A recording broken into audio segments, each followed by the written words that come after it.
Pace bene, masih di mea culpa. Apakah aman mengaku dosa kepada pastor? Tidakkah nanti dia memberitahu itu, membocorkan kepada orang lain? Malah menjadi beban bagi saya kalau saya beritahukan dosa saya di ruang pengakuan, dan keluar dari ruang pengakuan, pastor membeberkan itu menjadi gosip kepada orang lain. Mungkin ada kecemasan itu, apalagi kalau kita rasa dosa ini bikin malu.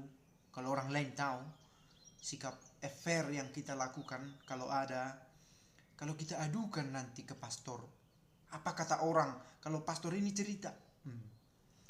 Kita mau melihat jawaban dari pertanyaan itu. Apakah aman mengaku dosa ke pastor? Apakah Bapak pengakuan terikat oleh rahasia? Sebuah pertanyaan yang dimuat dalam kompendium Katekismus Gereja Katolik.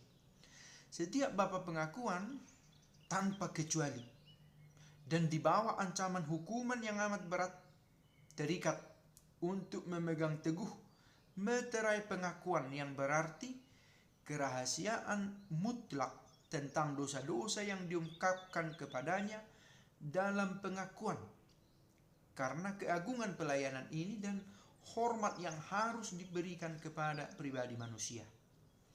Maka secara teoritis, kita bicara secara teoritis, tidak ada ruang untuk pastor untuk membeberkan isi dari pengakuan di ruang pengakuan dosa. Tidak ada.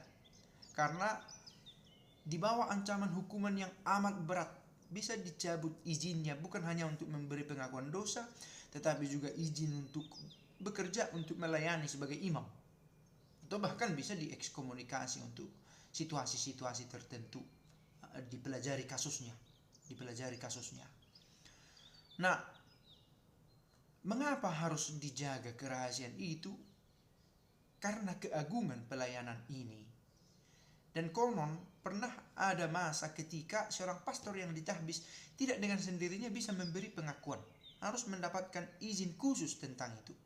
Atau ada pastor yang sama dengan isi yang tadi, bahwa dia sudah ditahbis tetapi tidak diizinkan untuk menerima pengakuan dosa. Karena beberapa hal. Mungkin karena kebiasaannya bercerita, atau pernah melakukan kesalahan di bidangnya itu, sampai tidak diizinkan untuk menerima pengakuan dosa. Dan selain karena penghormatan akan keagungan sakramen ini, juga penghormatan akan pribadi manusia yang bercerita. Nah, ini persoalan yang manusiawi ya. Kita punya masalah berat, sangat berat.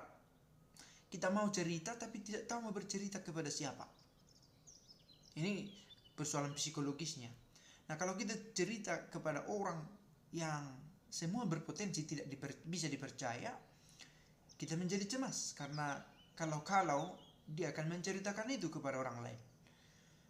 Pastor juga hadir untuk menjadi tempat untuk menceritakan kesalahan kita, supaya rasanya ada seseorang yang menemani kita dalam masa sulit itu. Maka dengan kehadiran dari sakramen ini, sakramen pengakuan dosa, kita memiliki ruang untuk bisa percaya lebih besar. Kepada siapa saya bercerita?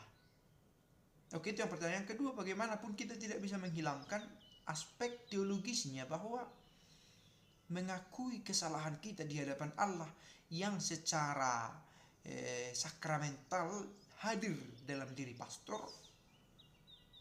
memberikan kita kelegaan. Saya masuk ke ruang pengakuan, saya ingin bertemu Allah, tapi di mana Allah? Di mana saya bisa menceritakan secara manusiawi, tetapi dengan niat yang rohani, kesalahan-kesalahan saya, kekurangan saya, di ruang pengakuan. Itulah tempat yang paling representatif, begitulah ya, paling bagus menunjukkan pertemuan dengan Allah untuk mengaku dosa yang dihadirkan oleh Gereja Katolik. Di mana saya bisa bertemu dengan Allah untuk secara nyata menceritakan dosa-dosa saya? Gereja Katolik menjawab di ruang pengakuan. Itulah tempat paling empirik istilahnya.